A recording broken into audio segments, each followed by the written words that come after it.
Good afternoon, everyone. We're going to go ahead and get started right on time because we have a lot of exciting ground to cover. Welcome to the webinar on using data to assess fair housing and access to opportunity, hosted by the Urban Institute, National Capacity and National Fair Housing Alliance. My name is Solomon Green, and I'm a senior fellow here at the Urban Institute in our policy advisory group in Metropolitan Housing and Community Policy Center. And I am going to just kick us off with a couple introductions.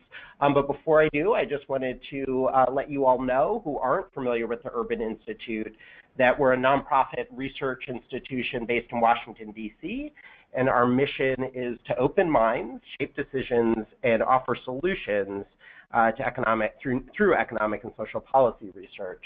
And the theme of this webinar, the topic of this webinar, using data to assess fair housing and access to opportunity, really cuts to the core of our mission, because data is at the heart of everything we do here. And we were founded by President Johnson 50 years ago specifically to apply data and evidence to understand the impact of federal policies on families living in poverty and in urban communities. And since then, our work has really expanded to look at state and local policies as well, and importantly for this webinar, ways in which we can democratize data so that it isn't just used by professional researchers, but also by communities most impacted by social and economic policies at all levels. We've recently been leading several projects related to the implementation of the HUD Affirmatively Furthering Fair Housing Rule, which we'll hear a little bit more about on this webinar. But part of what that rule does is put data in the hands of communities to help them identify barriers to opportunity and develop and prioritize local solutions. The data guide that we recently published, and that you'll hear more about in a moment, is one product coming out of that work. You're also going to hear this afternoon from several groups who've been working on the ground not only to develop fair housing plans under the AFFH rule, but also to implement them and how data can help. Before I introduce our speakers, I just want to thank the Ford Foundation for supporting our work on AFFH implementation and for supporting the development of the guide.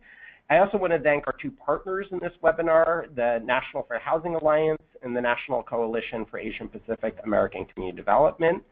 And importantly, I want to thank everyone who is joining us from across the country for this webinar. More than 500 people have registered, which I think is particularly impressive at the height of vacation season. And I think this speaks volumes about the importance and timeliness of this topic. This leads us to a couple quick logistical issues. With so many people joining the webinar, we want to make sure it runs smoothly and we make the best use of our time. All attendees are going to be muted during the presentations. There will be a question and answer period at the end, and we'll be using the chat box on the web interface for those questions. You should feel free to submit your questions as they occur to you. You don't need to wait until the Q&A period. All the presentations that you'll see this afternoon, we're also going to make available online. With that, I want to introduce our speakers, and I'm going to keep their introductions short because their brilliance and insights are going to become apparent during their presentations. But we've got five great speakers for you this afternoon. Debbie Goldberg is the Vice President of Housing Policy and Special Projects at the National Fair Housing Alliance. She spearheads the National Fair Housing Alliance work on AFFH, among other policy issues, and she brings over 30 years of experience working on policies to promote fair housing. So she's going to help kick us off and describe some of the value and importance of using data in fair housing and access to opportunity planning. Leah Hendy is a Senior Research Associate in our Metropolitan and Housing Communities Policy Center here at the Urban Institute. Her research focuses on housing policy and policies to improve neighborhoods. She's also an expert on national and local administrative data sets to understand neighborhood conditions. And she's the co-author with Michael Cohen, who's also joining us on the webinar, of the Urban Institute's recently published guide, Using Data to Assess Fair Housing and Improve Access to Opportunity. Michael, who's also on the webinar, is a research associate with the Metropolitan Housing and Community Policy Center as well here at the Urban Institute, and his research focuses on affordable housing, neighborhood initiatives, and community development. Sarah Young is the Director of Planning and Social Project Manager at the Philadelphia Chinatown Community Development Corporation, where she oversees community engagement on matters of zoning and development and helps shepherd real estate projects through all aspects of the development process. Sarah also helped organize communities to engage in Philadelphia's assessment of fair housing planning process last year, and we're eager to learn more from her about how that process went and what she learned. Last but not least, Maxwell Chergulo is the Director of Policy and Communications for the Greater New Orleans Fair Housing Action Center, where he leads the organization's legislative, regulatory, and communications work at the local, state, and federal levels. And like Sarah, Maxwell was active in local implementation of the HUD AFFH rule, helping to engage communities in New Orleans in the AFH process. With that, I'm going to turn over the mic and the controls to Debbie to help motivate how and why data can be used to improve fair housing and access to opportunity. Great, thank you, Solomon. So for those of you who may not know us, the National Fair Housing Alliance is a national organization. We're dedicated solely to ending housing discrimination in all of its forms. Our members, about 220 of them, are primarily local, private, nonprofit fair housing centers in communities all across the country, one of which is the Greater New Orleans Fair Housing Action Center, who you're going to hear from today. And our members help people who believe that they've been discriminated against in their search for housing. And they also get involved in public policy efforts in their local communities to help make those communities more open and equitable. And so the successful implementation of HUD's affirmatively furthering fair housing rule has been a top priority for us and for our members. And I'm really happy to be part of today's webinar to help unveil an important new resource for this work. I think when you're doing this work, it's really important to put it in some context, and an important piece of that context is the understanding that Americans, oh, I'm sorry, can we go on to the next slide? Thanks. Americans firmly believe that each of us should have access to the opportunities that we need to flourish, and that where your family comes from, what you look like, or where you live should not determine your trajectory in life. Next slide, please. That last one, where you live, is especially important because we know that where you live has a big impact on the opportunities available to you in terms of education, transportation, health, recreation, access to healthy food, whether you live in a safe environment, et cetera, et cetera. And in passing the Fair Housing Act in 1968, Congress made it the policy of the United States that no one's choices about where to live or opportunities available to people because of where they live should be limited by their race, sex, religion, or national origin, by whether they have kids or whether they have a disability. Next slide. And the Affirmatively Furthering Fair Housing, or AFFH, rule that HUD adopted in 2015 implements this policy that Congress set up. The rule sets up a data-driven process for fair housing planning, with the idea that jurisdictions should be able to be strategic in the way that they use their resources to best connect their residents to opportunity. Next slide. So using data to guide decisions about how to deploy local housing and community development resources makes a lot of sense. It's a very common sense approach. Good data analysis can reveal issues that are hidden in plain sight, like the snake in this picture. I don't know if a snake was the best analogy here, but if you look at the picture on the left, I don't know about you, I looked at it for a long time, could not find that snake.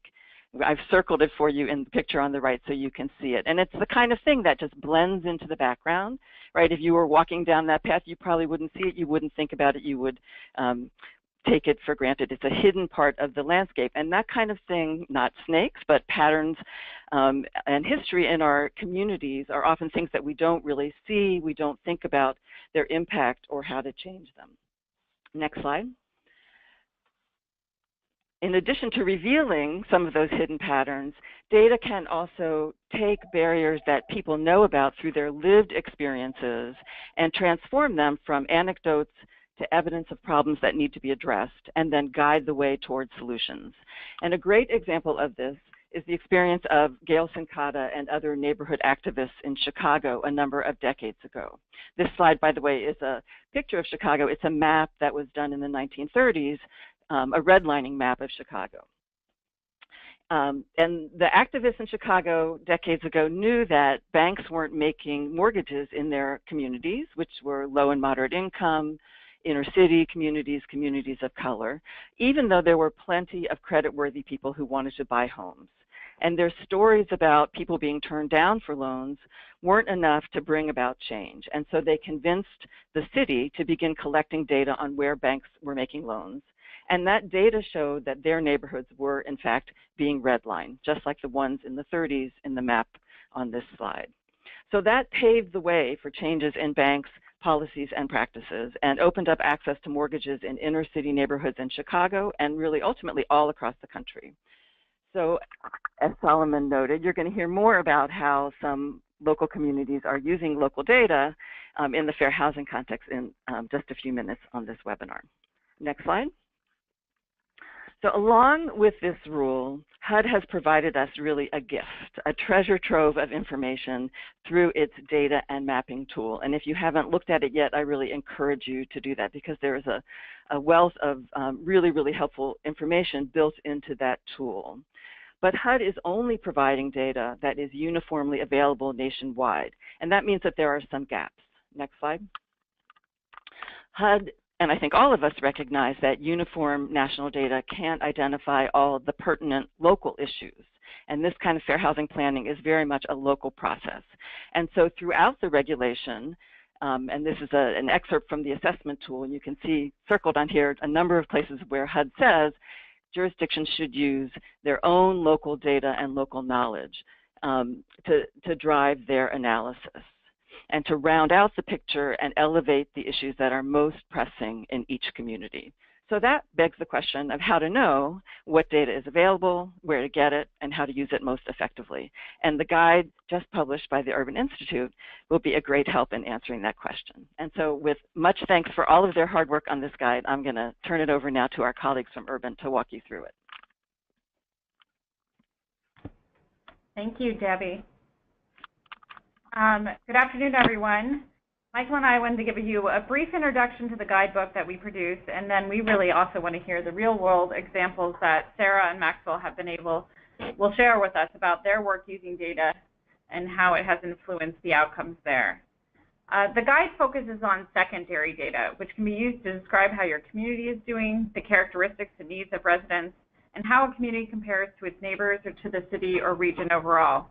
As Debbie talked about, we believe that understanding and using secondary data can allow community organizations to improve your own program planning and enhance your ability to advocate for fair housing and increased access to opportunity. The guidebook is broken into two parts. The first part, which I'll cover, provides some motivation for the use of data and thinking strategically about what data you need and resources, both in terms of the people and technology that might be available to help. Michael will talk through part two, which dives into specific topical domains and the data sources that are available in them.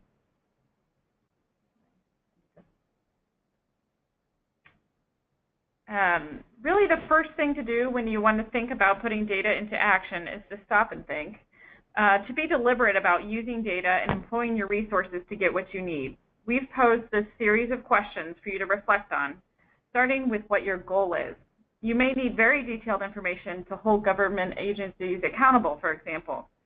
You also want to think about who you are trying most to convince and what level of information is likely to influence them.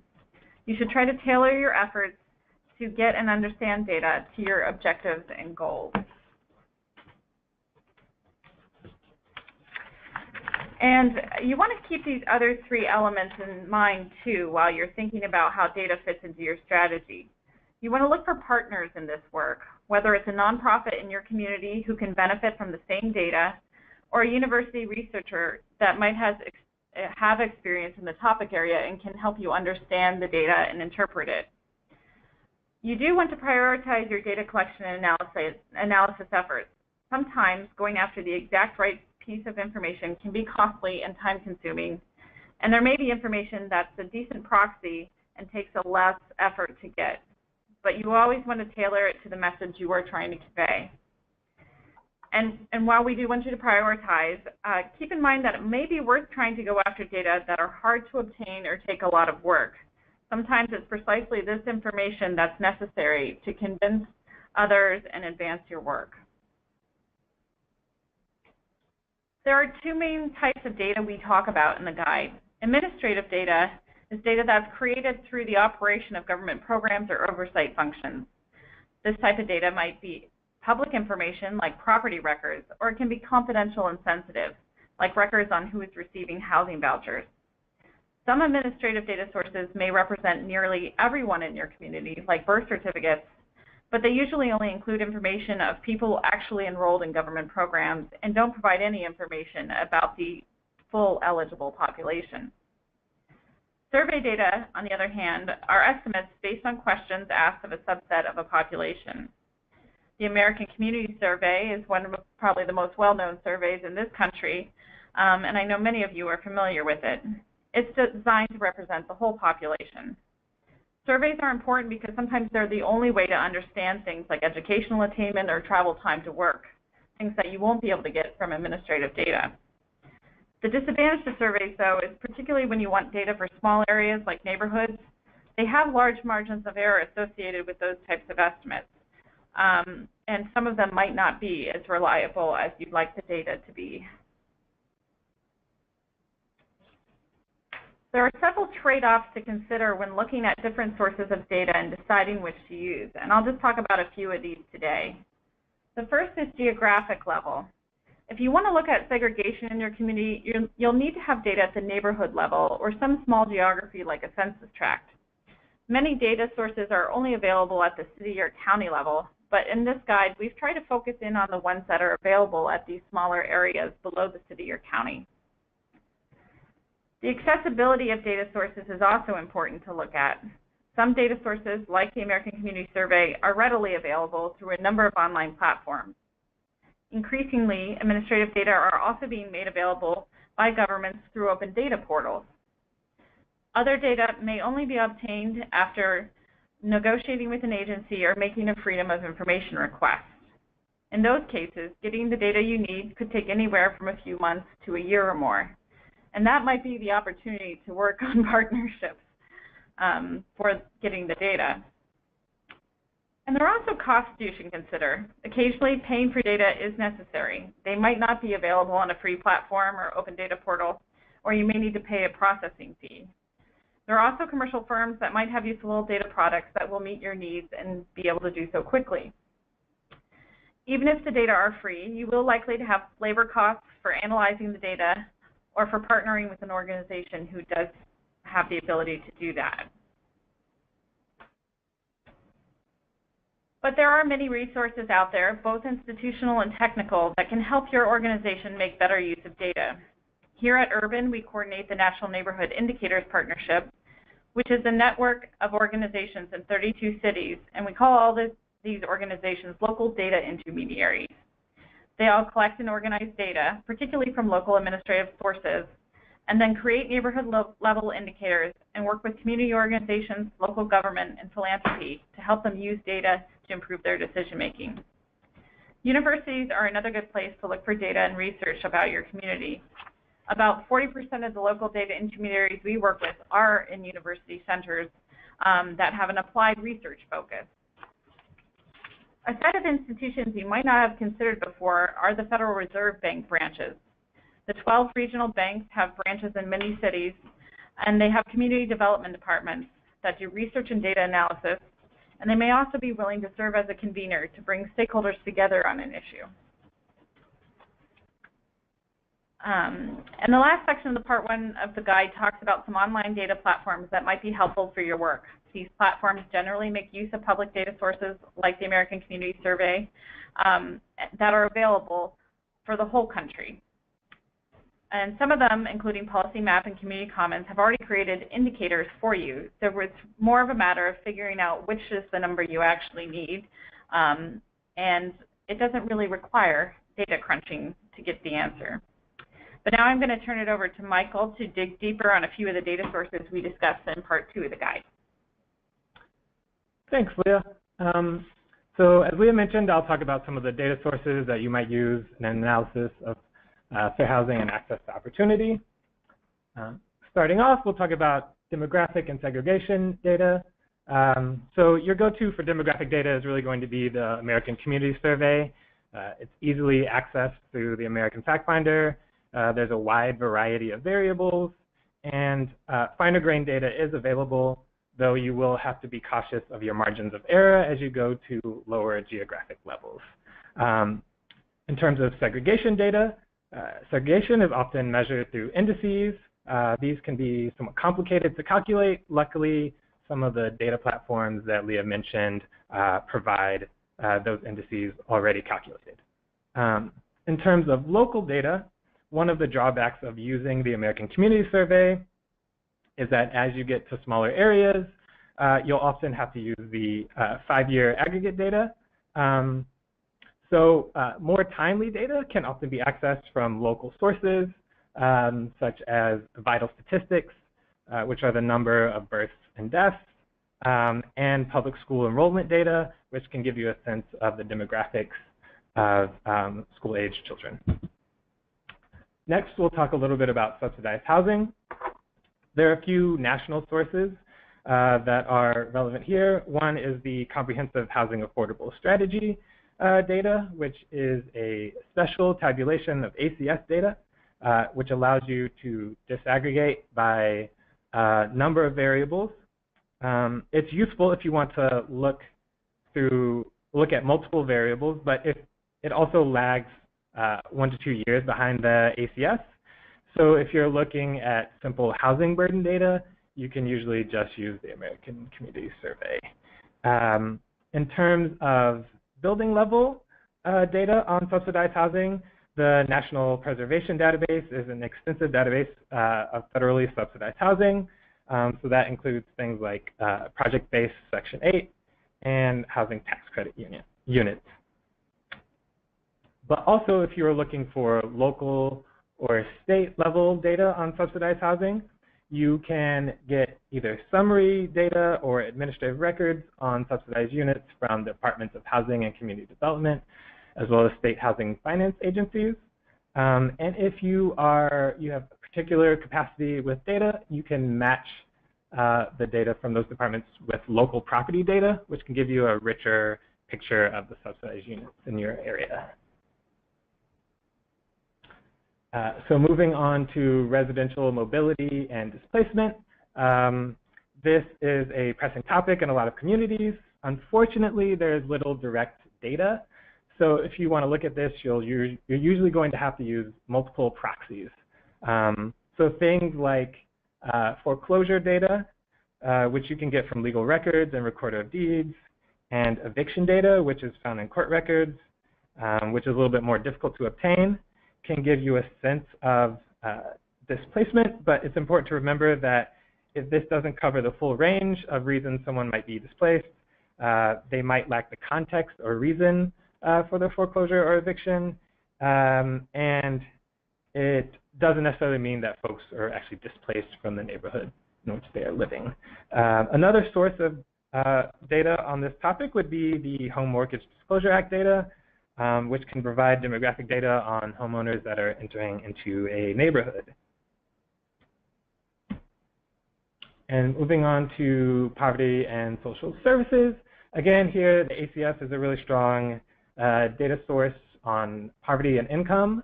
But if you are looking for data on access to services, there's richer local data, but this is often fairly difficult to obtain. So this is really somewhere where you want to reach out to some of those data intermediaries that Leah mentioned. And finally, we had a fantastic intern over the summer who did an analysis of 26 assessments of fair housing and looked at some common uses of data, things like public transportation utilization, student performance and graduation rates, and public housing and housing choice voucher recipients. It's interesting that some of these data sources were used to actually counter or update information from HUD, so it really sort of underlines the importance of this local data use. So now I'm going to pass it over to Sarah, who's going to talk a little bit about how her organization used data in their work.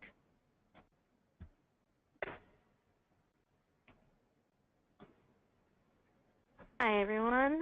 My name is Sarah Young, and I'll be speaking briefly on the role of data in the Philadelphia process.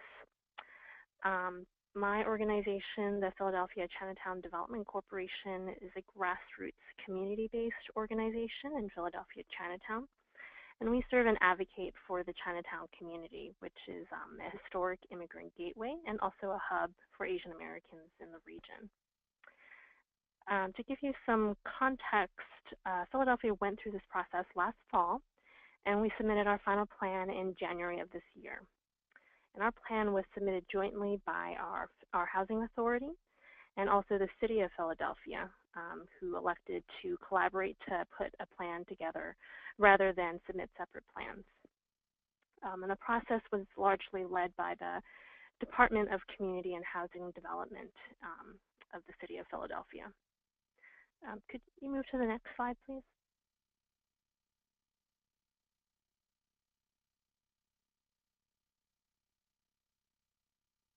Thank you. To give you a little context on Philadelphia, we're a majority minority city, and we're often known for being the poorest big city in the U.S.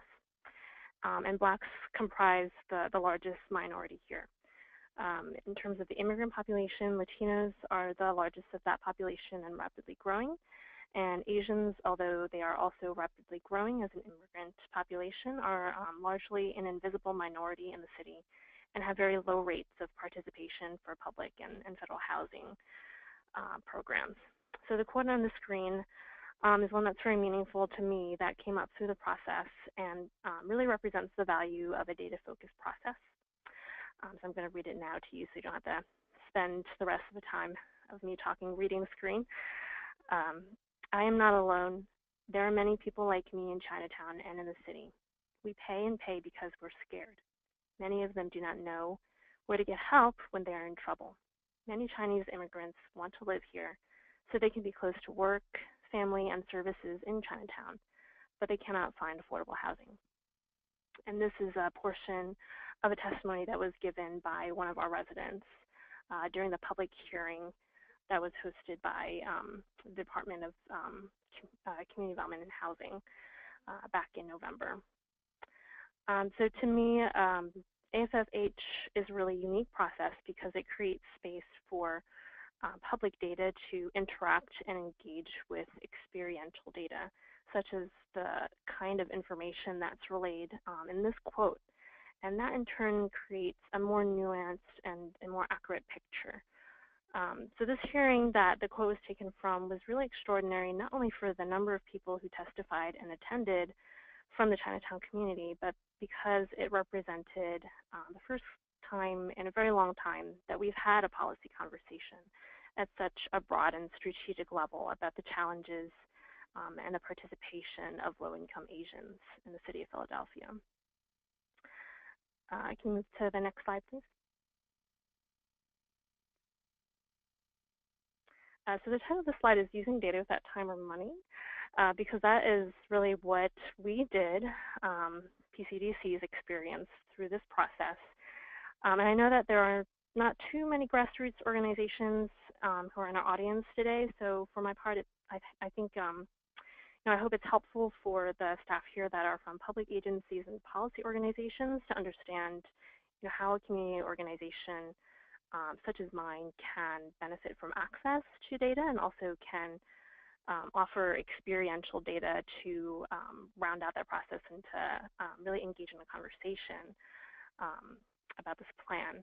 And then vice versa, I hope that those community orgs who are here can pick up some tips about how to best contribute with the capacity that we have, the value that we have to bring to the process, which is very unique and would otherwise be lost. So as Debbie talked about earlier, having data and conducting a data-based process is really valuable for community organizations. AFFH placed an emphasis on engaging protected populations, such as limited English proficient, which I'll refer to as LEP populations. And also, they placed an emphasis on collecting data about lived experience or narrative experience. For PCDC, we tried to use both official sources of data and also employed local organizing and locally collected narratives to create a framework for our message. And I want to point out that it's not that we couldn't do this in the previous opportunities to contribute to testimony for 5-year consolidated plans or annual plans that formed the basis for how this analysis was performed in the past. But in the case of AFFH, we could rely on the requirements of the rule to hold the process accountable. PCDC looked at all this data through the lens of AFFH, which is really asking where are there obstacles to opportunity and how can we eliminate them? As we serve the Asian population across the city, we looked at the participation rates for this population, and in the draft plan, the rate for Asian participation across these programs was really, really low, even lower than we would expect from our knowledge of serving this population. And in some cases, it was really zero. There was no participation. So we tried to focus our initial advocacy on highlighting those low participation rates and placing them in context to the needs that we knew. We know that half of the Asian population in Philadelphia is limited English proficient, 47% of all households. And without language access or cultural competency, these and other LEP immigrants are really shut out of these opportunities. Chinatown and other immigrant hubs are really important to accessing these services because they represent concentrated clusters of those opportunities that offer language access and cultural competency. So geographic location in this sense becomes really important for LEPs because transportation is such a huge barrier to accessing those opportunities. We also focused on identifying where there was a disconnect from the data to what we knew, or there was incorrect data. When we looked at the draft plan, there was tons of data. There was not a lack of data, but there was also not a lot of analysis of the data on our population or a connection to the goals in the draft plan. For example, we were made aware that there's almost no Asian participation in the city's emergency housing repair program. But there was no analysis of this in the plan. There's no goal to remedy it. So in our testimony, we illustrated how housing quality was a serious challenge in Chinatown, and also how cultural barriers typically lower the reporting of that issue. We also pointed out that there's almost no Asian LEP serving organizations that are supported by the city's funded programs for community development or housing counseling. And simply put, if you don't fund the organizations that serve these populations, you can't expect them to be able to access those services.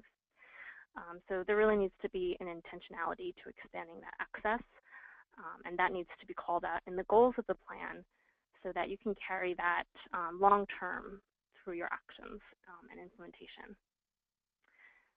One thing we also challenged was the lack of disaggregated data for Asian ethnic groups. AFFH has certain ratings for access for categories of opportunities. For example, distance to job centers, there's a rating for each racial group and how good your access is to job centers. So there's one rating for the Asian population. But lumping us all together really masks the wide range of disparities across different ethnicities, and is really a huge disservice to those groups that have challenges accessing jobs. Can you move to the next slide, please?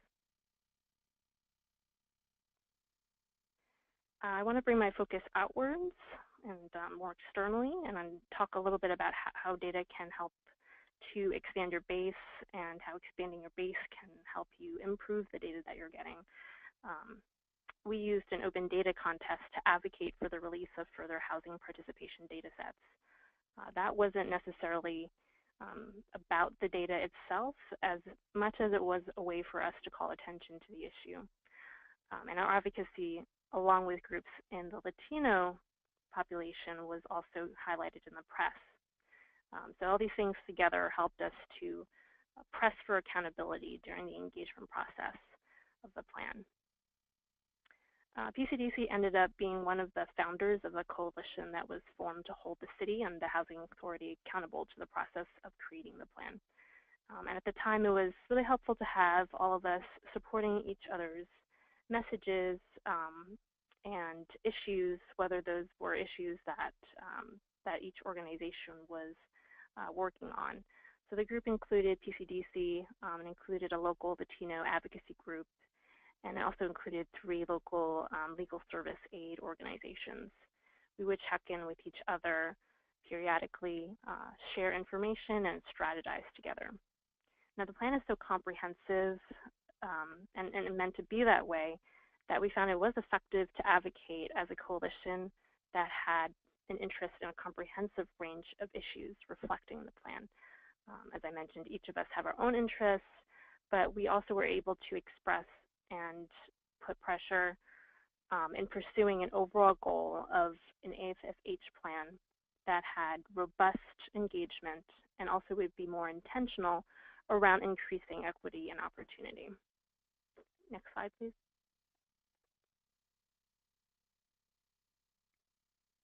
This is an excerpt from our coalition's testimony during the AFFH process.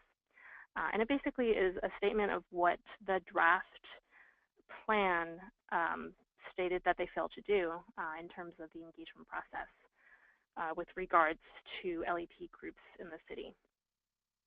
So having the coalition stand behind this, call this out, helped us to create that echo chamber, helped us to elevate that priority. Next slide.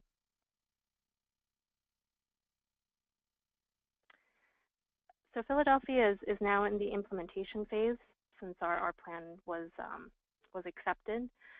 And we found that at this point, the coalition work has really been helpful beyond the messaging and the engagement process during the creation of the plan.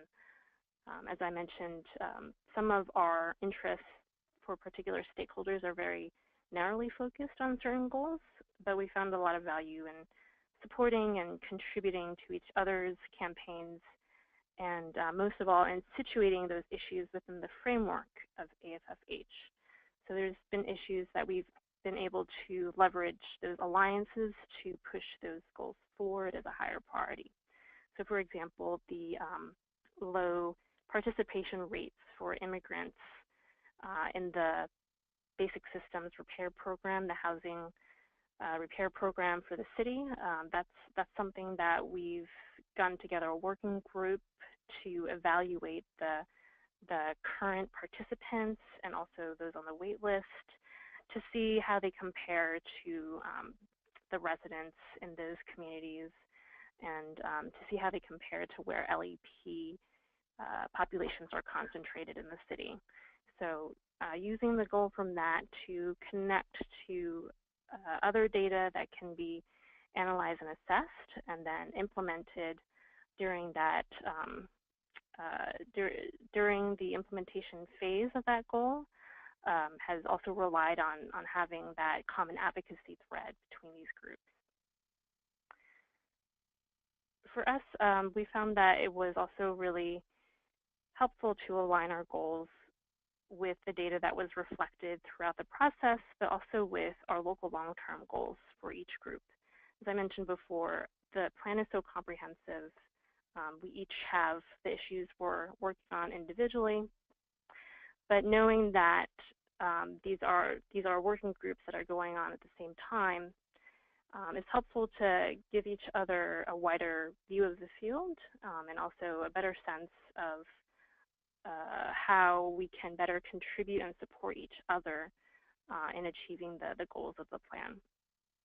So I think in the next year or so, our hope is that we'll be able to further expand this coalition to create a more truly cross-sectoral coalition and bring folks into the fold beyond housing and beyond legal aid.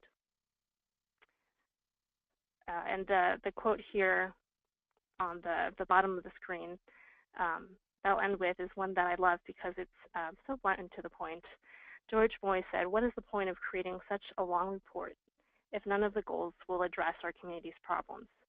And I think it reflects the practicality of our perspective here in finding yet another process and finding yet another opportunity to say something that may not necessarily matter.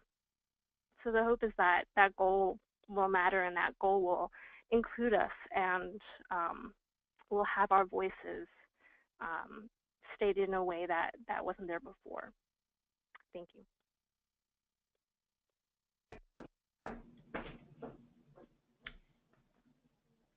All right, this is Maxwell Ciardulo with the Greater New Orleans Fair Housing Action Center.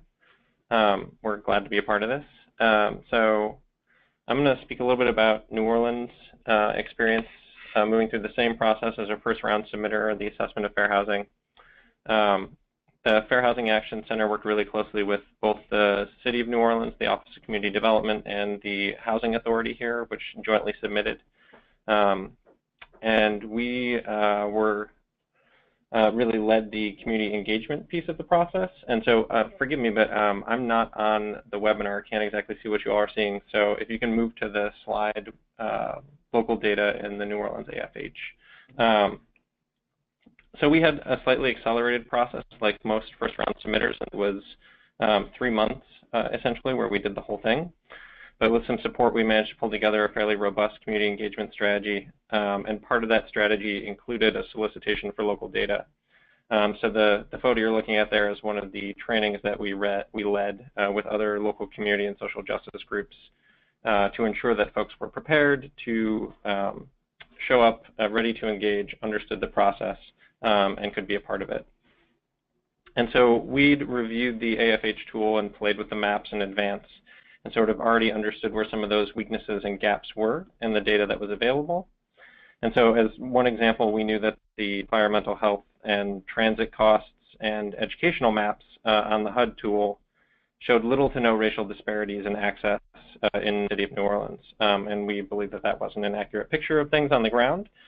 So those were places where we knew we had to fill gaps, and we specifically reached out to groups that were doing the work on those issues to ensure they were a part of that process. We also had some specific policy issues that we wanted to ensure were included in the assessment of fair housing, and so we did the work ahead of time to find the data that we needed to make that case through the process. And so that's part of what I'm going to talk about today and sort of hone in on. And specifically, the issue that we wanted to bring up was Housing Choice Voucher Program, or Section 8 segregation. And so if you can go to the next slide, that first map there, you're looking at the City of New Orleans there and Housing Choice Voucher segregation in the city. And so this map was actually put together by a local demographer group here as part of a report that was for the 10-year anniversary of Hurricane Katrina. And voucher families now, post-storm, make up 90% of our housing authority residents. So there was a big shift from public housing, hard units, to vouchers. And the result was that a lot of voucher holders, the vast majority of them, got pushed to disproportionately farther flung, highly segregated low-income areas with little access to resources. So you'll notice the numbers that have the bright red outline around them are some of the census tracts with the highest numbers of voucher holders, and they are almost all concentrated either across the Industrial Canal in New Orleans East or across the river in Algiers, both places which have very little access to jobs and other amenities. So our policy goal was to ensure that the Housing Authority included AFH goals related to mobility strategies and increasing access to lower poverty neighborhoods for these voucher households.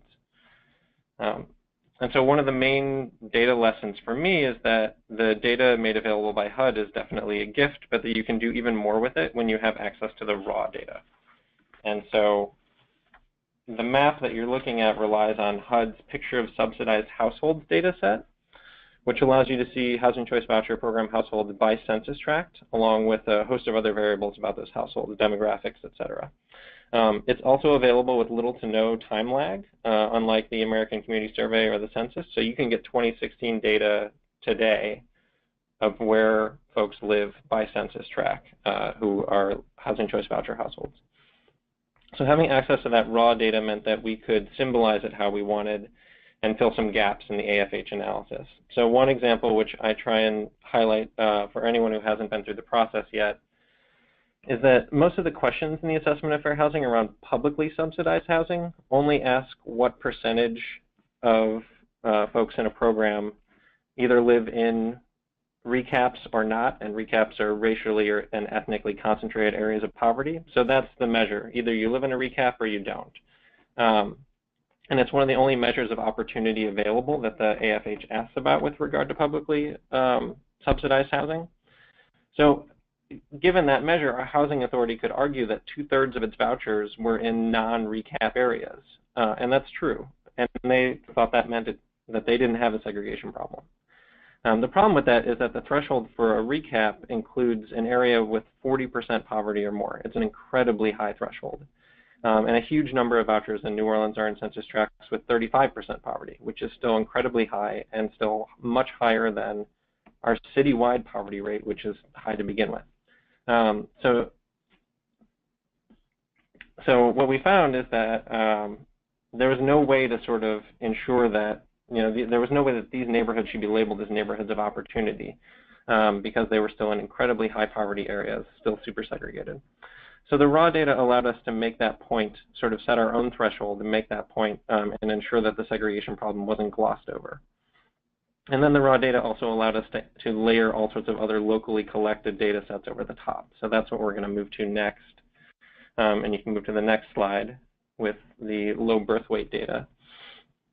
So the second one, the second map on the right here is one that I built using the same data as the local demographer group, but then I was able to layer over the top areas with high rates of low birth weight babies, which is an indicator of all sorts of future issues for children as well as the neighborhood.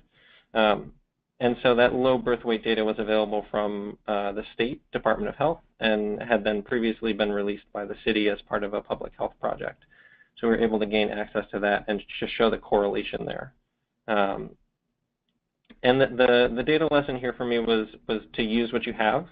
So you'll notice that the map on the left uses census tracts for racial demographics and vouchers, and the map on the right uses a slightly larger geographic boundary. It's using neighborhoods, which is just a locally designated geography here. So that's how the low birth weight data was available at the neighborhood level. It doesn't match perfectly, but it still gets the point across that the same majority people of color neighborhoods with high numbers of voucher families also have high rates of low birth weight births. And the other local variable that I'm going to highlight that we used on the next slide is exposure to gun violence. So this map is similar, but looks specifically at local gun violence data, and specifically annual average shootings by neighborhood, which is tracked by our police department, and then a local newspaper usually aggregates it and puts that out, but it's something that I think is available in most places. Again, it's comparing census tract level data to neighborhood level data, but the correlation is still very clear. And the stat that we used over and over again is that the 13 neighborhoods with 0 shootings per year are home to less than 2% of all children in the voucher program.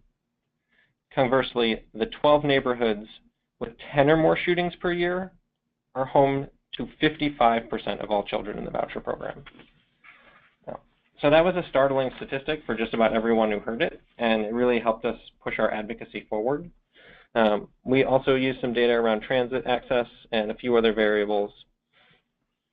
And all of that helped us, and sort of in combination with our community engagement work, we were able to use it to create somewhat of an echo chamber around this problem. As I said, we really tried to bring in other groups working on other issues, so that included folks doing criminal justice reform, public health, and transit advocacy groups.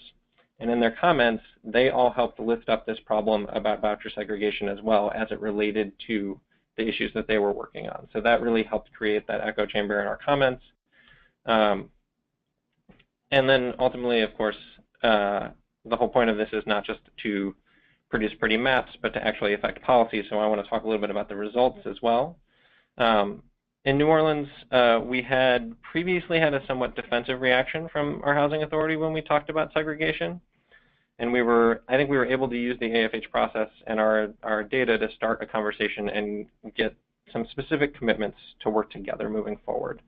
And I should also say that we, in addition to just submitting this through comment processes and the public engagement portion of the AFH process, we also released much of this data in a report and received some press around that. So we didn't count on the AFH process alone to highlight our work. There were other opportunities to do that too. But some of the commitments that we received were that the Housing Authority would study the possibility of switching to small area fair market rents, which for folks who aren't familiar, just is a very simple idea that a Housing Authority would set rent that it would pay based at the zip code level rather than at the metro-wide level, so that in high rent zip codes, they would actually come closer to matching that market rent and allow folks to move to those lower poverty neighborhoods. Unfortunately, HUD disappointingly postponed implementation of small area fair market rents recently, but just important to note that buried in that lead was the information that jurisdictions can still opt into the program. And New Orleans actually wasn't on the first list anyway, so it doesn't change as much for us. So we're going to be studying those and seeing how we can potentially make that work here. The Housing Authority also committed to working together with us to consider other mobility strategies like housing search assistance and counseling, landlord recruitment tactics, and streamlining the entry process for new landlords. Lastly, there are some metrics in the plan that also include actually tracking how the Housing Authority is locating more vouchers and project-based vouchers in higher opportunity neighborhoods. So we've already started those conversations with the Housing Authority and are connecting them actually with a neighborhood association here in a high opportunity neighborhood that has set its own goal for attracting 500 voucher families to its area, which was really heartening to hear that they were interested in that. And so we've been able to make that connection and start that process. It's nothing that we expect to happen overnight, but I think we're moving in the right direction, and we've got the commitments in the AFH to help us stay on track.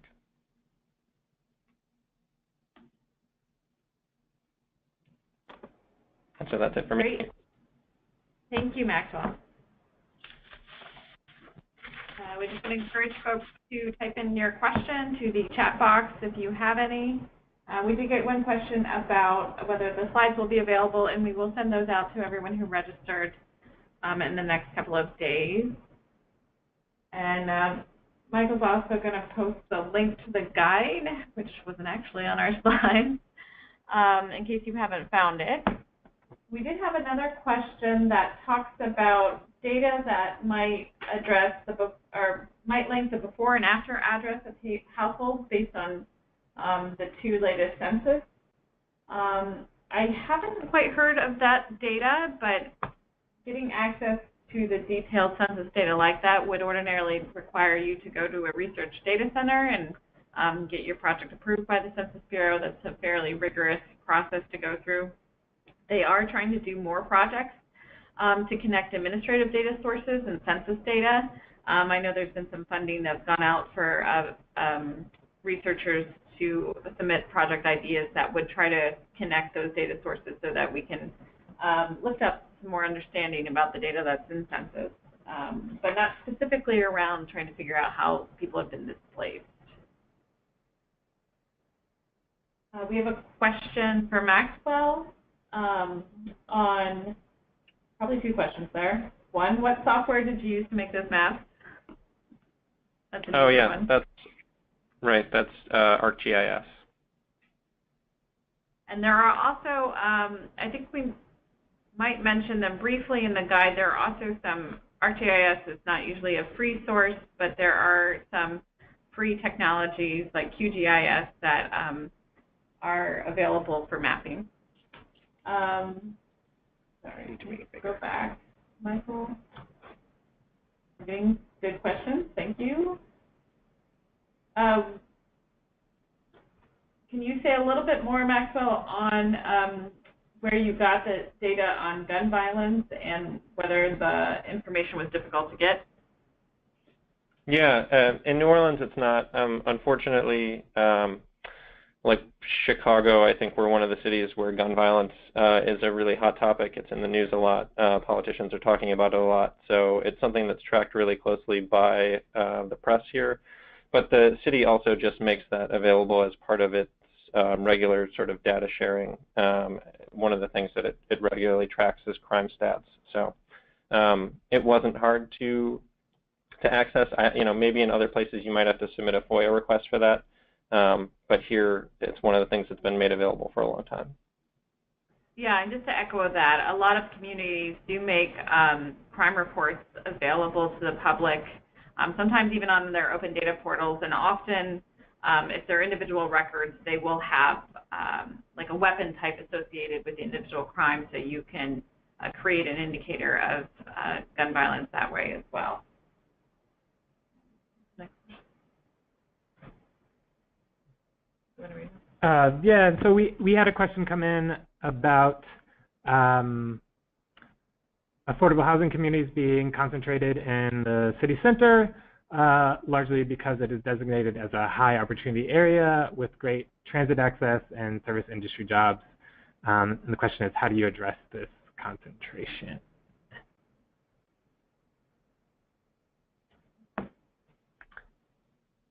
Is that for me? I can take a stab at it. I mean, I think that's actually not our problem. I think that would be a good problem to have affordable housing concentrated near the city center, if I heard that right. I mean, our problem is that most of the affordable housing has been, more and more also is being built far away from those jobs and amenities, and we have a really struggling public transit system that doesn't connect folks well. So I think while maybe in years past some of that affordable housing had been built in city centers, at least in the past, certainly since Katrina here, most of it has not been built there, and that's been part of the problem. And I apologize if I didn't quite catch all that right. Feel free to clarify. No, I think that's right. I think that is a issue to struggle with, particularly as some previously more, the central city area was less inhabited, and now people are coming back and there's redevelopment going on in the central city. So I think you have different dynamics in each city. Yeah, I mean, it's worth keeping in mind that although patterns of affordable housing have been fairly steady over time, that neighborhoods are also always changing. And so high opportunity is not a static designation, nor are its performance on any opportunity indicators. And I think what the HUD AFH process challenges communities do, although it doesn't necessarily provide the data, is to kind of get ahead of what some of those changes are, so that if you have affordable housing in what is increasingly a high opportunity area, that you focus on preservation strategies, anti-displacement strategies. Unfortunately, as we talked about during the presentation, real-time data on neighborhood change is often hard to come by, so that's often where you need to either consult, particularly across sites, so consult local sources, or through community knowledge and community meetings. And I think there's also a question of, oh, go ahead. No, go ahead. I was just going to say, I think there's a question of opportunity can mean different things to different groups of people. So for some people, transit access might be the most important. For other people, access to jobs, good schools might be the most important. So really keeping in mind that there's a wide variety of things that roll into access to opportunity. And this is Debbie. I was just going to add that it seemed to me one of the aspects of that question, if I heard it right, was about the types of jobs that were near the affordable housing in the inner city. And so if you're in a situation where jobs that pay more, have better benefits, are more regular in their hours, those kinds of things, if those are farther out, then it raises a different set of questions, right, about both transit access to connect people who may live in affordable housing to the jobs, and to look for ways to create more affordable housing close to those jobs that are good jobs that offer people more of a leg up than some retail sector jobs might do.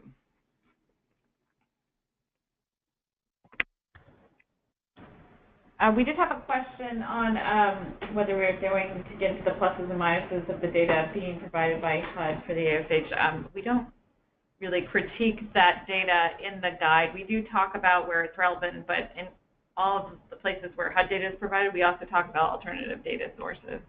Yeah, so HUD got a lot of feedback from the early submitters at the end of 2016 and early 2017, and has made some updates to the data to try and address, and I think that is supposed to be, hopefully will be an ongoing process.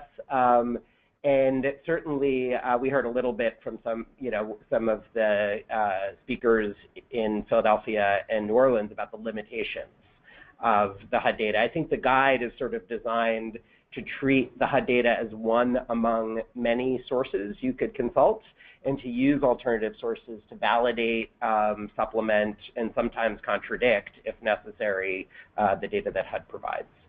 And just one thing to flag for you, as well as the guide, we did provide some Excel sheets that do crosswalk the assessment of fair housing tool and the particular sections with the sections in our guide, so you have a little cheat sheet there. And we are about out of time. I think we have one more question that we're going to give to Debbie. But if you had a question that didn't get answered, we will try to see if we can get you the answer via email. And again, we'll follow up with the slides. So the question we had was about the Alliance hosting a Fair Housing 50th anniversary celebration. And the question was just to tell us a little bit more about that, who are the speakers, and what are the activities? That's a big question for the end of a webinar. So just so everybody knows. Whatever you can share. So next year is the 50th anniversary of the passage of the Fair Housing Act. And we actually are working on rolling out a set of activities all year long that will commemorate that event, including our conference, which if I had known this question was coming up, I would have looked up the dates. Will be in early June. I'm sorry, I don't have the dates right in front of me, but will be on our website. And I can't tell you, so our conference is here in Washington, D.C. There will be a variety of speakers and a variety of panels on a range of topics, both looking back at what the Fair Housing Act has accomplished in its 50 years, or what we all have been able to accomplish with it, and looking ahead to the work that remains and the additional kind of protections and enforcement and issues that we need to be working on as we move forward. So I would just encourage people to check back from time to time on our website, nationalfairhousing.org. I don't know how much is up there right now, but we will certainly be posting information about not only our conference, but the whole range of events that we're hosting, as well as, to the extent that we can, other events that our members and other organizations that we work with may be hosting over the course of the year to commemorate the 50th anniversary. Great. Thanks, Debbie. So we're at time. Thank you so much, everyone. Thank you to our presenters again for sharing your insights. We had a tremendous turnout on this webinar, and unfortunately didn't have time to get to all the questions that were asked. We'll do our best to reach out to you with some answers if we have them. You should also contact any of us if you have follow-up questions. And thanks again, and have a good evening.